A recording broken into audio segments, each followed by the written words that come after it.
20 సంవత్సరాలుగా తెలుగుదేశం పార్టీలో ఉంటూ దేశ ప్రదర్శి వాళ్ళకి రెగ్యులేటరీగా ఉండమని మీకు అందరికీ తెలిసింది. కానీ ప్రొఫెషన్ అది నా వృత్తి మటుకేనా అంటే వాళ్ళు చేసే ప్రతి పని సపోర్ట్ చేస్తున్నాను. ఈ మధ్య కాలంలో ఏమైందంటే అడుగడుగున అభివృద్ధికి అడ్డుపడడం, తర్వాత ప్రత్యర్థుల మీద తప్పుడు కేసులు పెట్టమని చెప్పేసి నేను ఇచ్చేయడం, మనస్సాక్షిని చంపుకొని అక్కడ పనిచేయలేక నేనైతే ఆ పార్టీ వదిలేసి వాళ్ళ దగ్గర కూడా వదిలేసి నేను తనను అన్న నా పరిస్థితి ఇదని చెప్పడంతో ఏం చాలామంది అనుకుంటారు తిరగడానికి భయపడిచ్చి ఉంటే సినిమా వచ్చింది. అట్లా పల్లెత్తు మాట కూడా ఎప్పుడూ అనలేదు. నేను ఆయన మీద కేసు పెట్టినప్పుడు కూడా ఆయన ఒక మాట అన్నాను, ఓట్లో ఎదుర్కొన్నప్పుడు కూడా నన్ను ఒక మాట అన్నాను. ఆయనే కాదు వైఎస్ఆర్సీపీ పార్టీకి చెందిన ఎవ్వరు కూడా నన్ను ఒక్క మాట కూడా అన్నారు. వాళ్ళు మాత్రం అన్నారు, అంటే మా పార్టీలో ఉన్నవాళ్ళు కూడా అన్నారు. తెలుగుదేశం పార్టీలో ఉన్నప్పుడు వాళ్ళ నాయకుడి దగ్గర ఉండే చిల్లర మనుషులు కూడా నా మాటలు అన్నారు.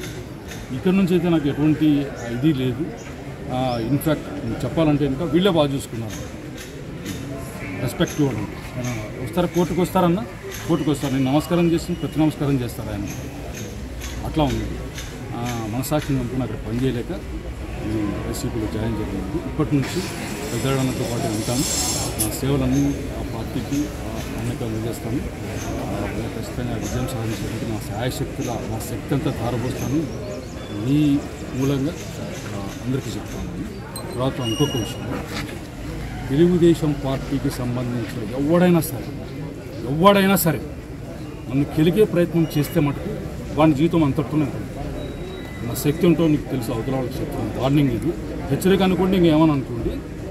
నేను చెప్పడం అయితే నన్ను కెలికితే ఒక్కడు కూడా భూమి మీద ఉంటుంది.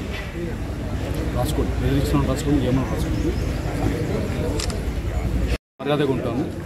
నా గురించి ఒక్క మాట ఎవడన్నా సరే తెలుగుదేశం పార్టీ వాడు పేలినా సరే నా శక్తి ఉంటూ చూపిస్తాను. నా పవర్లు వాళ్ళకు కూడా తెలుసు, చేసే పని చేస్తాను. ఇప్పటి నుంచి రెగ్యులర్గా అక్కడ జరిగే ప్రతి ప్రెస్ మీట్కి రిప్లై నా నుంచే ఉంటుంది. దయచేసి విలేకరులంతా గమనించండి సోదరులు. అక్కడ ఏదైనా జరగని ఏ మాట రాని రిప్లై నా నుంచే ఉంటుంది. ఇక్కడే ప్రెస్ మీట్ ఏర్పాటు చేస్తాను, రిప్లై ఇస్తాను.